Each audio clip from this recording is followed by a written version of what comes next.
We're on. We're live. We're hot. Hey, good deal. That's the hot part's questionable, but Well, I'd like to say that a different way, I think. okay. Scott, we were in the introduction, and then I think we went to the video where we answered some of the questions, or we had some discussion. I don't know that we answered anything. And in the first one, we said we were going to talk about principles and values. You know, a lot of people just say principles and values. They don't know there's a difference. So could you explain your thoughts about principles and values? I will try. And I have to give so much credit to Dr. Stephen Covey on this in his book. By the way, I need to amend something I said in the previous video. I called it principle-centered living. That's actually not quite the right title. My memory is far from perfect. It's principle-centered leadership. Life-changing book. Life-changing book for me. And he alerted me to the difference between principles and values. So let's first talk about what are values.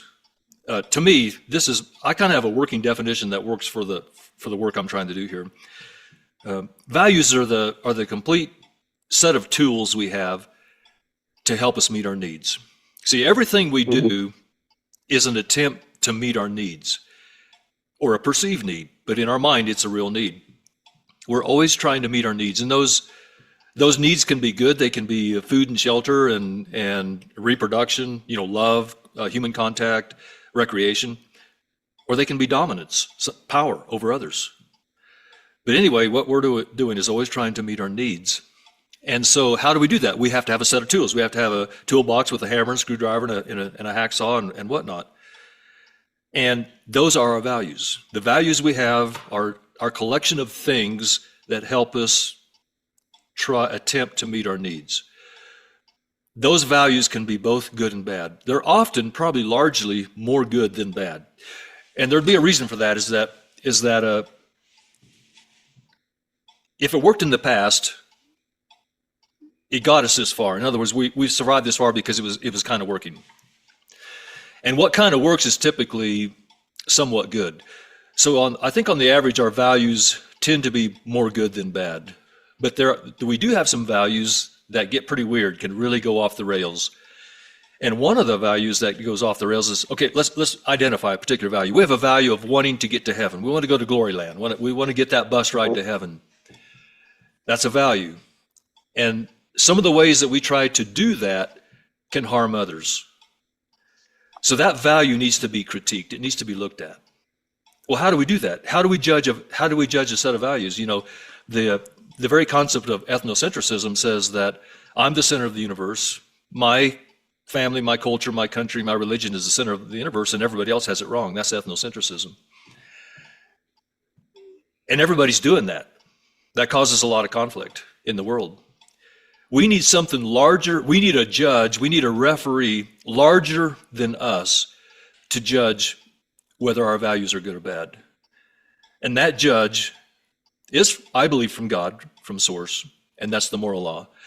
And the moral law are basically these principles that are somewhat abstract that we will be talking about in the next few weeks. So Stephen Covey made this comparison. I think it's really good. Our values are like a map. Think about a map. A map is a process of men gathering information. Maybe they take a boat ride, get on a ship, go to the New World, whatever they're going to do, and they map out the coastline. They go back and they draw that out. There's a lot of value there.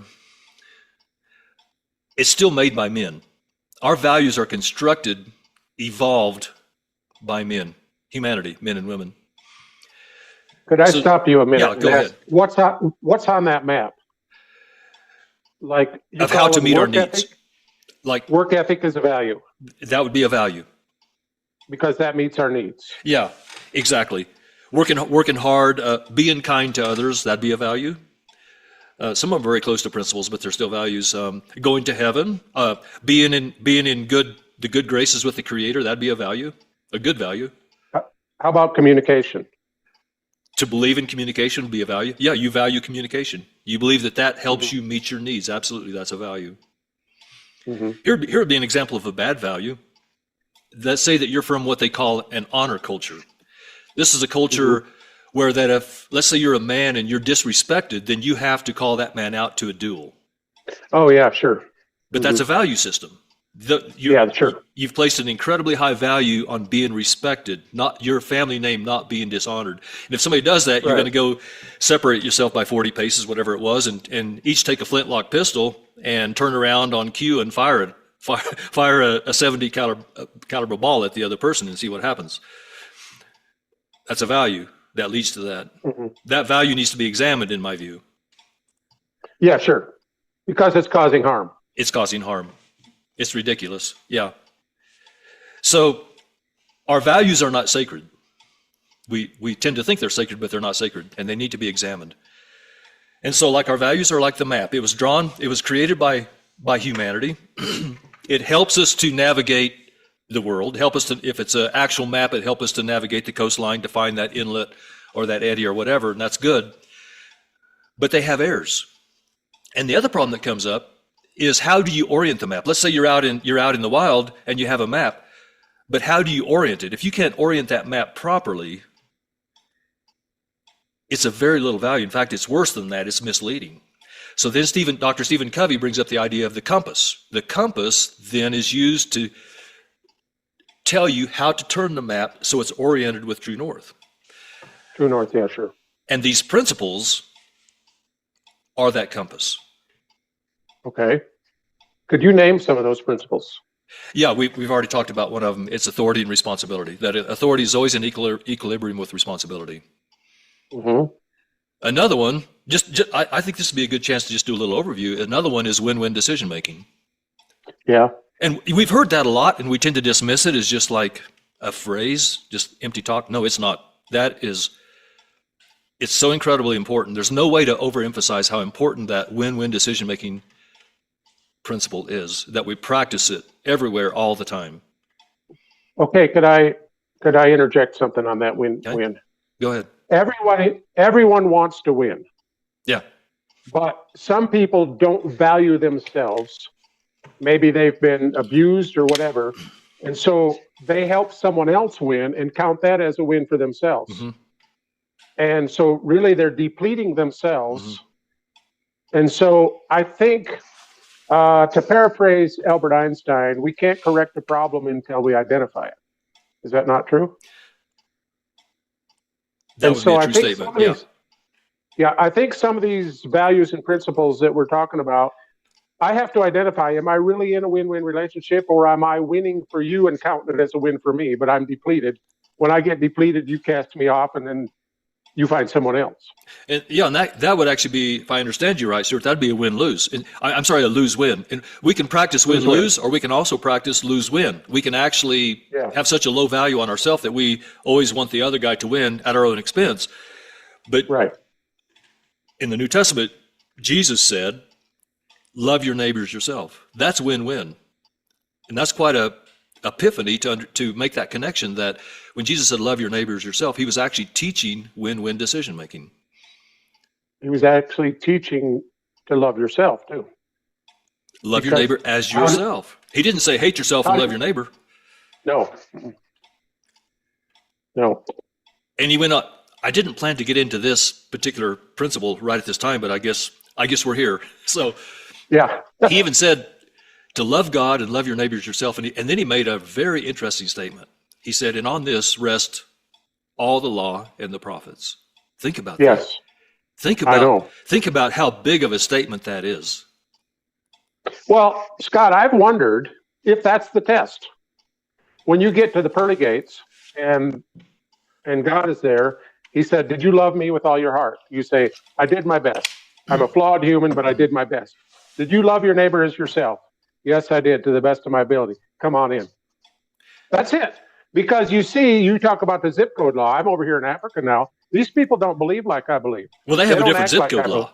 That's a radically different zip code law. But can I love them anyway? I participated in a baptism Sunday with a guy who's different than I am. Mm-hmm. I'm going to I accommodate a lot of different kind of beliefs because that's their zip code. I will give you this, Stuart. You're very open-minded, one of the most open-minded men I've ever met. Really? A little pat on the back there. I hope I'm not so open-minded my brains fall out. I understand that risk also. I want to go back to what you said, something you said, though. I think we need to land there for a minute. You said to love God. What on earth does it mean to love God? Well, the way I love God is every day I try to think, what is the divine nature of God? What does he value? You're talking about values now. What does God value? And I think I've come up with some things. He values reconciliation. He sent Jesus, this is my belief, to reconcile us to him and to each other.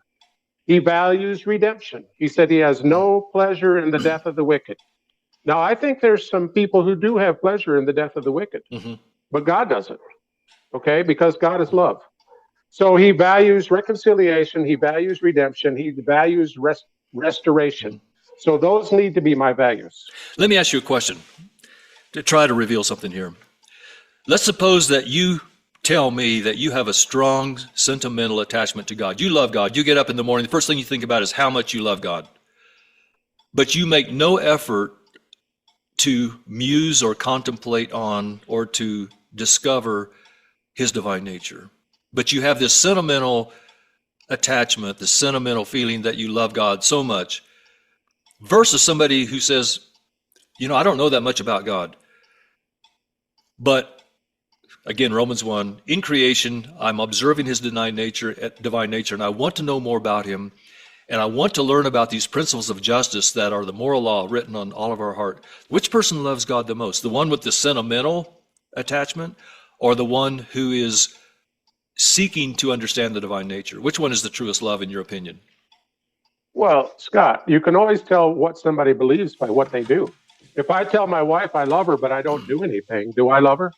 I say, oh, baby, I love you so much. You're so wonderful, but I never do anything. I don't, and it's the same way with God. God, I love you so much, but I don't want to know who you are. I don't want to act like you.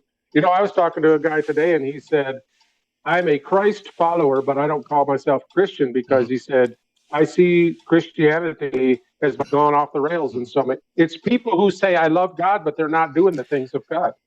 I personally have a hard time with the sentimental aspect of God, loving God. It just doesn't work for me very good. He's such a God, this idea of what we call God is such a mystery that I just can't wrap it up into a package that I have this sentimental attachment to. But what I see is the perfection of creation, how ordered it is, the incredible mathematical order, both of the physical laws and the spiritual laws. And the author of that is what I call God. And my love for God is manifested by my respect for that. I honor that by wanting to know that, understand that, and harmonize with that. And for example, I look at creation as like a choir. We're all singing in the choir. And I want to harmonize in the choir. I want to sing in tune. Not because I'll be punished if I sing a wrong note, but just because I want to experience the beauty of being in tune, in harmony with all the other things. In flow. In flow. That's another way to put it. I've got an honest question for you now. Okay. Would one of these principles be the law of sowing and reaping? Absolutely. Is that justice? Okay. Yeah. Wow. Yeah. Cheers for me. So sowing and reaping is a principle. So, okay, let's go back and look at this principles versus values though. So we need to learn these abstract principles. They're somewhat abstract, like authority and responsibility, win-win decision making, the law of sowing and reaping, feedback, the law of non-contradiction, which prohibits double standards. They're much more abstract, they're much more comprehensive than, say, a cultural law, a religious law, the law of Moses, those kind of things. There's no way to write, I'll bring up the term positive law. Positive law is when a legislative body actually writes into law a behavior that must be followed. It's called positive law. It's impossible to write positive law on a dense enough grid that it captures everything. That's why to really become more just, you have to understand the moral law, the principles of the moral law, because they cover everything. Positive law written by men is going to just be a stab in the dark at this. And I'll give you an example, the Ten Commandments. Thou shalt not murder. Well, what about all the other ways you could hurt somebody? How many laws would you need to cover all the bases of all the ways that you could hurt somebody? Well, you can't, not with positive law, not with direct laws like that. But Jesus said, love your neighbor as yourself, or another way says, don't do your neighbor what you wouldn't want done to you. Now that covers a lot of ground, possibly everything. That's new covenant, though. That is. That's the difference. There's a difference. That's the difference. Yeah. Mm-hmm. And see that it's the law written in your heart. Even though I'm not coming from a Christian perspective, I have so much honor and respect for what appears to me to be the sayings of Christ or Jesus that are just eternal. Because when you don't do to others what you don't want done to you, you basically covered all the bases. Right. And you honor God. Yeah. It's the best you know how. The best you know how. So the process we have to undergo is to begin to look into these principles of natural justice, God's operating system of creation. And once we begin to understand them and we've normalized them so they're just part of our everyday, we live them the way we breathe. It's just part of our life. Like when a fish is in water, he's not aware that he doesn't know water's wet. It's just part of his life. The natural laws should become that way to us. And then they will go back retroactively and critique our value systems, and we'll discover that a lot of our value systems have over time drifted off the mark a bit, and oftentimes are beginning to harm other people. Because the essence of the moral law is do no harm. Or, said another way, don't commit theft.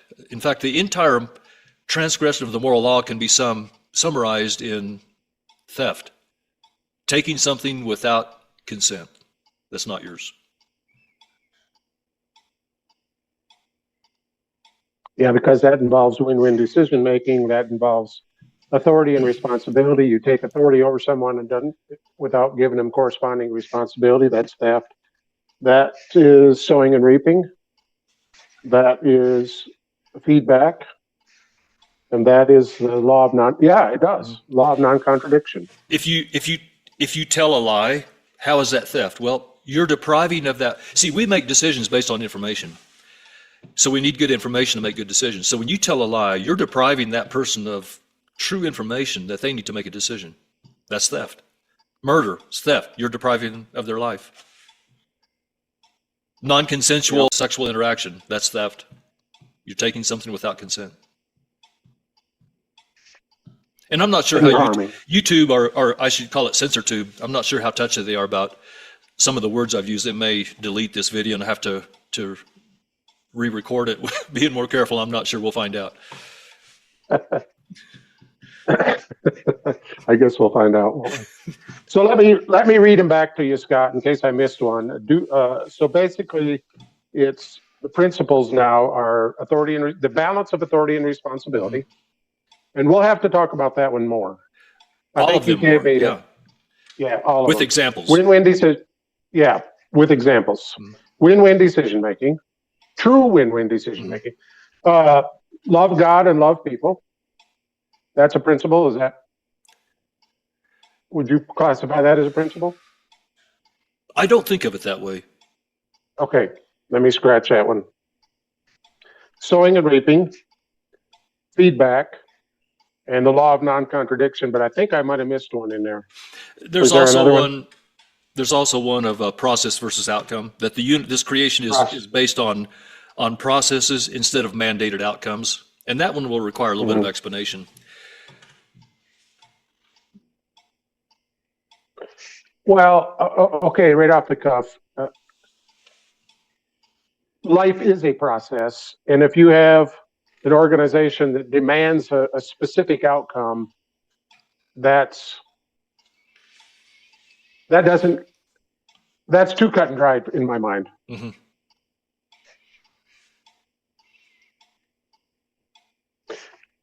Okay, let's go back to the religious world. You've got one person that's grown up in the church, knows all the right steps. You've got another guy over here that doesn't know anything about God. He's a heroin addict.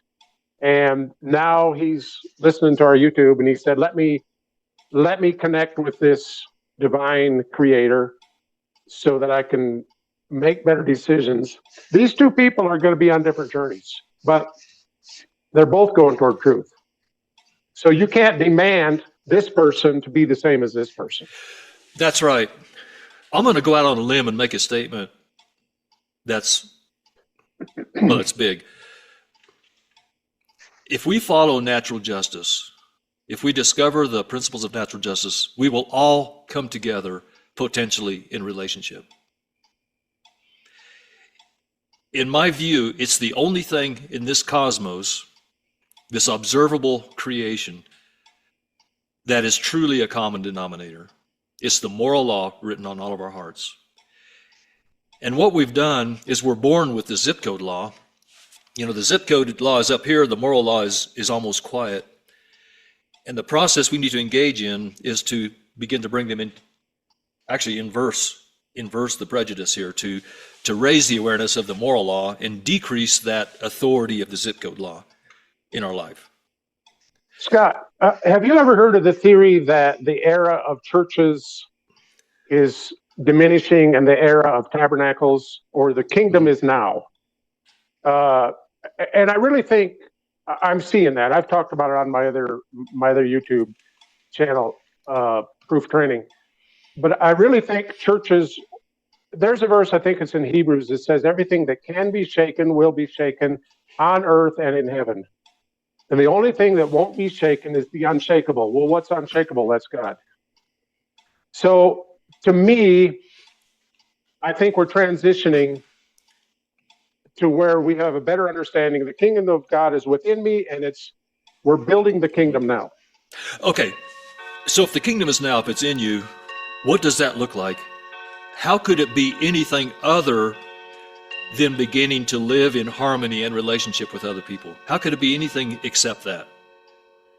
All this bickering and fighting and conflict over which denomination or which political ideology is correct, it's not working. No, I see. No, it's not working. And I can see where if people would connect with God and be on that process or that journey of finding out it's a connector. It's a connector. You could connect with anybody in the world. Exactly. That's in that journey. Although you will have trouble connecting with people who are doing harm to others. No, I'm talking about the people who are searching for this. Yeah. So Yeah. I'm like, I want to be like I'll just back up here a bit. I've made so many mistakes in my own life and have treated other people unjustly and have done harm. No doubt about it. So even this is a process. As we become more, there's a verse in the New Testament I also like. If I'm not careful, I'm going to start to sound religious here, but there's so much truth in the Bible. Paul said if there is no law, there's no transgression of the law. So there is some latitude for people who don't understand God's moral law or God's operating system of creation. But as we become aware of it, and this is a process, this growing awareness of what the moral law is, these principles of justice, we become so accountable for them. And my belief, I can't prove this, but my belief is that we become accountable, we develop our knowledge, develop a sophisticated knowledge of these principles, and we go against them with knowledge that we are going to be accountable and there's probably going to be some unpleasant consequences. To the person who doesn't know them, not nearly so much. Yeah, I agree with that. Because if you know them and you go against them, that's the law. That's transgressing the law of sowing and reaping. Exactly. How do you sow weeds and expect to harvest something good? So I want to be like a laser. I'm not a theologian. I'm not a religious person. But in my view, the principal cause of human suffering, not the only problem, there are natural disasters and things happen, life happens, but so much of our suffering is because of injustice. So I want to be like a laser going after that, identifying what can we do to fix that problem of human suffering caused by injustice, the way we treat one another. I'm starting to see now why justice and love are so intertwined. Because how can you treat someone unjustly and say you love them? You can't. You can't. It's impossible. And I just thought of something else. And I think I think you mentioned this either in another conversation, that is justice everybody getting what they deserve? And I'd never really thought of it that way. I think the way I practice, the way I'm thinking about justice in my pursuit of justice and trying to get my own life harmonized with justice, which is a process, I make a lot of mistakes, is I'm not thinking so much of looking at others and saying, what do they deserve for what they've done? But rather, how do I treat other people? It's much more of a personal thing. This emphasis on natural law is an emphasis on how do I treat other people instead of looking at other people and say, okay, they've done this, what do they deserve? And I see that we're about to run out of time for this one also, Stuart. So, okay, there's a saying, I wish I could find it, but it said we need to work at reconciling not only the oppressed, but the oppressor. Mm-hmm. And I think that's important. Okay, we will talk later. Thank you, Stuart. Okay, thank you.